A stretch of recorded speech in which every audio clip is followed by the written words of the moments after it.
My name is Rhys Ripper. I am a proud Aboriginal man from Yorta Yorta country. I've had these boots since the mid-2000s. I always wear them when I'm going out dressed up. They've always, I don't know, I always just feel good in them. They make me feel proud. I was brought up on a farm in a small district called Warparilla outside of a country town called Echuca on the mighty Murray River. Always was involved in my mob who are from that region.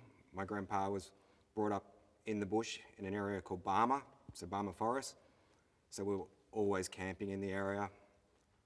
My dad made a real point of having us be really in touch with the land. The boots can handle where I'm from. The boots can handle the bush. And funny enough, I do, when I moved to the city, I used the boots more as something to get dressed up in. And maybe that was me carrying the pride of a heritage label and showing it a different way in the city as opposed to how I'd wear it in the country. But even in the country, I did wear it dressed up and obviously wore it dressed down as well. My family's definitely got R.M.Williams. As I said, my uncles have R.M.Williams.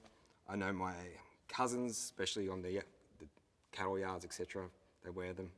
This pair I bought new, but the other pair I did buy second hand. So like whenever you see a pair, it's like, oh, I've got to buy them.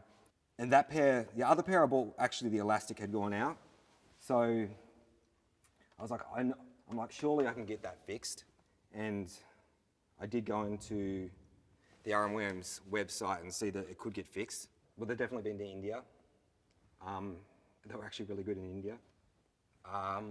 London, Europe, Italy. But just, like I said, they just work. They're great for dressing up. And then like India, I was actually not in cities, so they worked really well in the landscape, especially up north near the Himalayas. Well, definitely the scuffs. You know, you scuff your boots on the land, on rocks in India. Yeah, it's the scuffs that really show my journey.